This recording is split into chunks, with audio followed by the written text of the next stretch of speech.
ಹರಿದ್ವಾರದಿಂದ ಹರಿದ್ವಾರದ ಅರಮನೆ ಇರ್ತದೆ, ಅಲ್ಲಿ ಹೋಗ್ತಾನೆ. ಪ್ರಯಾಗರಾಜವನ್ನು ಬಿಟ್ಟು ಹೋಗಿ ಎಲ್ಲಾ ದೇವರುಗಳನ್ನು ಕಳಿಸ್ತಾರ. ಭೃಗು ಮಹರ್ಷಿ ನೇತೃತ್ವ ಕೊಡ್ತಾನ. ಒಂದು ದೊಡ್ಡ ಯಜ್ಞ ಮಾಡಬೇಕು ಅಂದಾಗ ದರೀಚ ಮಹರ್ಷಿ ಹೇಳ್ತಾರ, ಈ ಯಜ್ಞವನ್ನು ಮಾಡೋದು ಶಿವನನ್ನು ಬಿಟ್ಟು ಯಜ್ಞ ಮಾಡಲಿಕ್ಕೆ ಸಾಧ್ಯ ಇಲ್ಲ ಅಂತ ಹೇಳ್ತಾರೆ. ಯಾಕಂದ್ರೆ ಬ್ರಹ್ಮ ವಿಷ್ಣು ಮಹೇಶ್ವರ ಮಾಡೋದು ಬೇಡ ಅಂತ ಹೇಳ್ತಾರೆ, ವಿರೋಧ ಮಾಡ್ತಾರೆ. ಅವಾಗ ಬ್ರಹ್ಮ ಮಹರ್ಷಿ ಹೇಳ್ತಾರೆ, ಶಿವನನ್ನೇ ಬಿಟ್ಟು ಯಜ್ಞ ಮಾಡ್ತೀನಿ ಅಂತ ಹಠಕ್ಕೆ ಮಾತಾಡ್ಕೋತ ಸೃಷ್ಟಿ ಮಾಡ್ಕೋದು ಬರ್ತಿರ್ತಾನೆ. ಬರೋ ಹೊತ್ತಿಗೆ ದೇವಿ ಕೈಲಾಸ ಪರ್ವತದಲ್ಲಿ ಕುಳಿತಿರ್ತಂತಹ ಈ ದಾಕ್ಷಾಯಿಣಿ ಅಮ್ಮನವರು, ಮಹಾಸತಿ ದೇವಿ ಎಲ್ಲರೂ ಕೇಳ್ತಾರೆ, ಚಂದ್ರ ಎಲ್ಲಿ ಹೊಂಟಿರಿ ನೀವು ಅಂತ. ಇಲ್ಲ, ನಮ್ದು ನಿಮ್ ತಂದೆ ಮನೆ ಒಳಗೆ ದೊಡ್ಡ ಹೋಮ ನಡೆದದಲ್ವ, ನಮ್ಮನ್ನೆಲ್ಲ ಆಮಂತ್ರಣ ಕೊಟ್ಟಾರ, ಹೋಮ ಮಾಡ್ಲಿಕ್ಕೆ ನಮಗೂ ಅದ್ರೊಳಗೆ ಹವಿಸು ಕೊಡ್ತಾರ, ತುಪ್ಪ ಅನ್ನ ಎಲ್ಲ ಹಾಕಿ ನಮಗೂ ಪ್ರಸಾದ ಕೊಡ್ತಾರ, ನಾವು ಹೊಂಟೀರಿ ಅಂದಾಗ ದೇವಿಗೆ ಆಶ್ಚರ್ಯ ಆಗ್ತದೆ. ನಮ್ಮ ತಂದೆ ಈಗ ಗದ್ದೆದೊಳಗೆ ಮರ್ತೇ ಬಿಟ್ಟು ನಾವು ಮಗಳಂತೆಲ್ಲ ಯಾವ ಕಾರ್ಯಕ್ರಮ ನಾವು ಮಾಡೋದಿಲ್ಲ. ಒಂದು ಜಾವಳಿರಲಿ, ಮುಂದಿರಲಿ, ಸ್ವಾತಂತ್ರ್ಯ ಒಂದು ಹೆಸರು ಇರ್ಬೇಕಲ್ಲ ಅಳಿಯಂದ್ರಿಗೆ. ಅದಕ್ಕೆ ಹೆಣ್ಮಕ್ಳು ಬಿಟ್ಟು ನಮ್ಮ ಯಾವುದೇ ಕಾರ್ಯಕ್ರಮ ನಡೆಯೋದನ್ನ ಇಲ್ಲ. ಅದಕ್ಕೆ ಹೆಂಗೆ ನಮ್ಮ ತಂದೆ ಮಕ್ಕಳು ಏನಾಯ್ತು ಅಥವಾ ಮೆಸೇಜ್ ಕೊಡೋರೇನೋ ಅನ್ನೋದು ಬರಲಿಲ್ಲ ಏನೋ ತಿಳ್ಕೊಂಡು ವಿಚಾರ ಮಾಡಿ ಪರಮೇಶ್ವರನ ಹೋಗಿ ಕೇಳ್ತಾಳೆ. ಪರಮೇಶ್ವರ ಹೋಗ್ತೀನಂತಪ್ಪ, ಕರ್ಕೊಂಡು ಹೋಗು ಅಂತ ಹೇಳ್ತಾನೆ. ಹೋಗಿ ಬಾ ಅಂತ ಹೇಳೋದಿಲ್ಲ. ನಮ್ಮಲ್ಲಿ 2-3 ವಿಷಯಗಳಲ್ಲಿ ಮಾತ್ರ ಹೋಗಿ ಬರೋದಿಲ್ಲ ಅಂತ ಹೇಳೋದಿಲ್ಲ. ಎಲ್ಲ ಕಡೆ ಹೋಗಿ ಬರ್ತೀವಿ ಅಂತ ಹೇಳಿ ಹೋಗ್ತಿರ್ತಾರೆ. ಒಂದು 9-10 ದಿವಸ ಮಹಾರಾಷ್ಟ್ರಕ್ಕೆ ಹೋದಾಗ ಯಾರು ನೀವು ಹೋಗಿ ಬರ್ತೀವಿ ಅಂತ ಹೇಳೋದಿಲ್ಲ. ದೇವಿಗೆ ಹೋದಾಗ, ಆಸ್ಪತ್ರೆಗೆ ಹೋದಾಗ ಹೋಗಿ ಬರ್ತೀರಿ, ಡಾಕ್ಟರ್ ಅನ್ನಂಗಿಲ್ಲ. ಡಾಕ್ಟರ್ಗೆ ಹೋಗಿ ಬಿಡದಿರ್ತದೆ, ಮತ್ತೆ ಜಡ್ಡ ಬರಬೇಡಿ ಅಂತಲೇ ಇರ್ತದೆ. ಇದಕ್ಕೆ ಏನಾಗ್ತದೆ, ತಂದೆ ಕೇಳಿದಂತ ಏನೋ ಒಂದ್ಸಲ ಮನಸ್ಸಿಗೆ ಹೊಡಿತು. ನಂದಿಯನ್ನ ಕರ್ಕೊಂಡು ತನ್ನ ಚಿಕ್ಕ ಒಂದು ಪರಿವಾರವನ್ನು ಕರ್ಕೊಂಡು ಹರಿದ್ವಾರ ಕ್ಷೇತ್ರಕ್ಕೆ ಬರ್ತಾಳೆ. ಕೈಲಾಸ ಪರ್ವತವನ್ನು ಬಿಟ್ಟು ಇಳಿತಾಳ. ಆ ನಂದಿ ತಿಳಿದು ಒಳಗಡೆ ಹೋಗ್ಬೇಕಾದ್ರೆ ಇಲ್ಲಿ ತನಕ ಈಕೆ ಆ ಮನೆಯೊಳಗೆ ಇದ್ದಾಗ ಆಕೆ ಹಾಸಿಗೆ ಕೊಡೋದು, ಆಕೆಗೆ ಬಟ್ಟೆ ಹೊಲಿದವರು, ಗೆಜ್ಜಿ ಎಲ್ಲ ರೆಡಿ ಮಾಡ್ಕೊಡೋದು, ಆಕೆಗೆ ಸ್ನಾನ ಮಾಡಿ ಬಂದ ತಕ್ಷಣ ಅಲಂಕಾರ ಮಾಡೋ ಸಖ್ಯರೆಲ್ಲ ಹಿಂಗ ನೋಡ್ತಾರೆ. ಯಾರೋ ಭಿಕ್ಷುಕರು ಬಂದು ಹೊರಗೆ ನಿಂತಾಗ ಮಾಡ್ತಿರಲ್ಲ, ನಾವು ಏನು ಉಳಿದಿರೋದಿಲ್ಲ, ಯಾಕಾರ ಬಂದು ನಿಂತಾಗ ಅನ್ನೋ ಪರಿಸ್ಥಿತಿ ನಮ್ಮ ಮನಸ್ಸಾಗಿ ಇರ್ತದೆ. ಹಿಂಗಂದ ತಕ್ಷಣ ಅವಾಗ ಹೀಗೆ ಯಾಕೆ ಮಾಡ್ತೀವಿ ಇವರು ಅಂತ ತಿಳ್ಕೊಂಡು ಒಳಗೆ ಹೋಗ್ತಾಳ. ತಾಯಿಯನ್ನು ಮಾತಾಡಿಸ್ತಾಳ. ತಾಯಿನೂ ಸರಿಯಾಗಿ ಗೌರವ ಕೊಡೋದಿಲ್ಲ. ಯಾಕೆ ಏನೋ ಇದು ಎದುರುಡಿಲಿಕ್ಕೆ ಬರ್ತದೆ ಅಂತ ತಿಳ್ಕೊಂಡು ಹೋಮ ಕುಂಡ ಇರ್ತದೆ, ಮಧ್ಯದೊಳಗೆ ವೇದಿಕೆ ಹಾಕಿರ್ತಾರೆ, ಎಲ್ಲ ದೇವತೆಗಳ ಸ್ಥಾಪನೆ ಆಗಿರ್ತದೆ, ಪೂಜೆ ನಡೆದಿರ್ತದೆ. ಅವಾಗ ದಕ್ಷ ಪ್ರಜಾಪತಿ ಸಿಂಹಾಸನದ ಮೇಲೆ ಕುಳಿತು ಎಲ್ಲರಿಗೂ ದಾನ ದಕ್ಷಿಣಾದಿಗಳನ್ನು ಕೊಡ್ತಿರ್ತಾರೆ. ಹೋಗಿ ಸಾಷ್ಟಾಂಗ ನಮಸ್ಕಾರ ಮಾಡ್ತಾಳೆ. ಪಿತಾಶ್ರೀ ನಾನು ಬಂದೀನಿ ಅಂತ. ನೀ ಯಾಕೆ ಬಂದೀನಿ, ನೀನು ಯಾರು ಕರೆದಿದ್ರಿಲ್ಲ ಅಂತ ಕೇಳ್ತಾನೆ.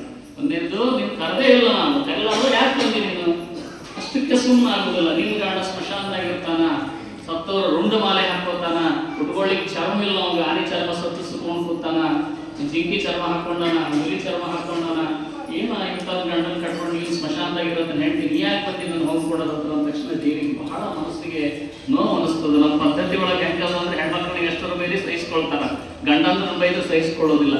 ಅದು ಆಗಿತ್ತು. ನಾನು ಈ ತರ ಬಂದೆ ತಿಳ್ಕೊಂಡು ವಿಚಾರ ಮಾಡಿ ಆಕೆ ಏನು ಮಾಡುತ್ತಾಳೆ, ಯೋಗಾಗ್ನಿಯನ್ನು ಆವಾಹನೆ ಮಾಡಿದ ತಕ್ಷಣ ನೀನು ಬಹಳ ಅಹಂಕಾರ ಇದ್ದಿ, ನೀನು ಪರಮೇಶ್ವರ ಅಂದ್ರೆ ಯಾರು ಸಾಕ್ಷಾತ್ ಬ್ರಹ್ಮ ವಿಷ್ಣು ಮಹೇಶ್ವರರು.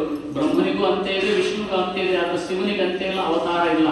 ಅಂತಹ ಪರಮೇಶ್ವರನ ಶಕ್ತಿ ಏನು ಅಂತ ನೀನು ತಿಳ್ಕೊಳ್ಳಾರ್ದ ನೀನು ಅಪಮಾನ ಮಾಡಿದ್ದಿ. ಆದ್ದರಿಂದ ನಿನ್ನ ದಕ್ಷದ ಅಹಂಕಾರದ ತಲೆ ಕಳೆದು ಹೋಗಲಿ ಅಂತ ಹೇಳಿ ಆಕೆ ಶಾಪ ಕೊಟ್ಟು ಯೋಗಾಗ್ನಿಯನ್ನು ಆವಾಹನೆ ಮಾಡಿಕೊಂಡು ಆ ಹೋಮದಲ್ಲಿ ಆಕೆ ಸುಟ್ಟು ಹೋಗಿಬಿಡ್ತಾಳ. ಆವಾಗ ಅಲ್ಲಿರ್ತಕ್ಕಂಥ ನಂದಿ ಓಡಿ ಬಂದು ತನ್ನ ಶಕ್ತಿಯನ್ನು ನೀರು ಯುದ್ಧ ಮಾಡ್ಲಿಕ್ಕೆ ಶುರು ಮಾಡ್ತಾನ. ಆವಾಗ ಭೃಗು ಮಹರ್ಷಿ ಋಗುಗಳು ಅಂತಕ್ಕಂಥ ಒಂದು ಶಕ್ತಿಯನ್ನ ಮಂತ್ರ ಭಗವಂತನ ರೂಪದಲ್ಲಿರುವ ಮೋಹನ್ ಭಟ್ರಿಗೆ ನಾವು ನಮ್ಮೆಲ್ಲರ ಹಿರಿಯರಾದ ವೇದಮೂರ್ತಿ ಮಹೇಶ್ ಭಟ್ ಜೋಶಿ ಹಾಗೂ ಮಕ್ತೇದಾವ್ ಕಿಶನ್ ರಾವ್ ಅವರು ಬಂದು ಅವರಿಗೆ ಒಂದು ಸಣ್ಣ ಸನ್ಮಾನ ಅಂದರೆ ಗೌರವಪೂರ್ವಕ ಸನ್ಮಾನ ಮಾಡಬೇಕು ಅಂತ ಕೇಳ್ಕೊಳ್ತೀನಿ. ದಯವಿಟ್ಟು ನಮ್ಮೆಲ್ಲರ ಪರವಾಗಿ ಅದನ್ನು ಅವರು ಸ್ವೀಕಾರ ಮಾಡಬೇಕು ಅಂತ ಕೂಡ ವಿನಂತಿ ಮಾಡ್ಕೊಳ್ತೀನಿ.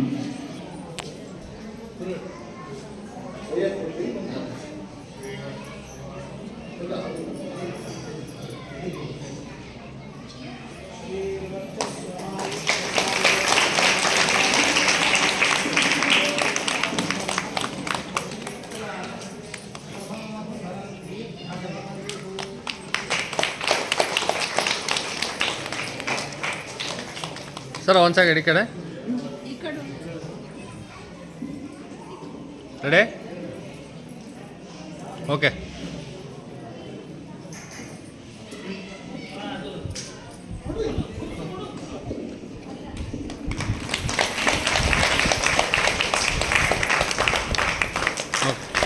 ನಮ್ಮ ದತ್ತಾತ್ರೇಯನ ಅತ್ಯಂತ ಸುಂದರವಾಗಿ ಛಾಯಾಚಿತ್ರ ಮಾಡಿಕೊಟ್ಟಂತ ವೀರೇಶ್ ಅವರು ಕೂಡ ಧನ್ಯವಾದಗಳನ್ನು ಹೇಳ್ತೀನಿ.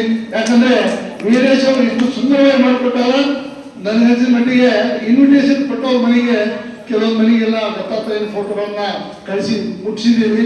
ಇನ್ನೂ ಯಾವ ಶ್ರದ್ಧೆಯಿಂದ ನೀವು ಪೂಜೆ ಮಾಡ್ತೀವಿ ದತ್ತಾತ್ರೇಯನ ಅವರ ಅವತಾರಗಳನ್ನಂತಂದ್ರೆ ನಮಗೆ ಹೇಳಿದ್ರೆ ಅವ್ರ ಮನೆಗೆ ನಾವು ಫೋಟೋಗಳನ್ನು ತಪ್ಪಿಸೋ ವ್ಯವಸ್ಥೆ ಮಾಡ್ತೀವಿ. ಯಾಕಂದ್ರೆ ಒಬ್ಬೊಬ್ಬರ ಮನೆಯಲ್ಲಿ ಫೋಟೋ ಪೂಜೆ ಇರ್ತದೆ, ಇರೋದಿಲ್ಲ.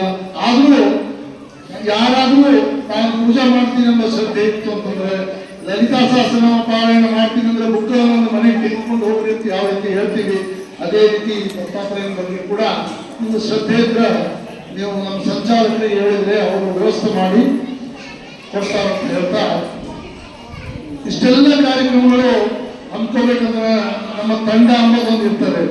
ಆ ತಂಡದಲ್ಲಿ ಶಾರದಾ ಶಂಕರ ಭಕ್ತ ಮಂಡಳಿ ಇರ್ತದೆ,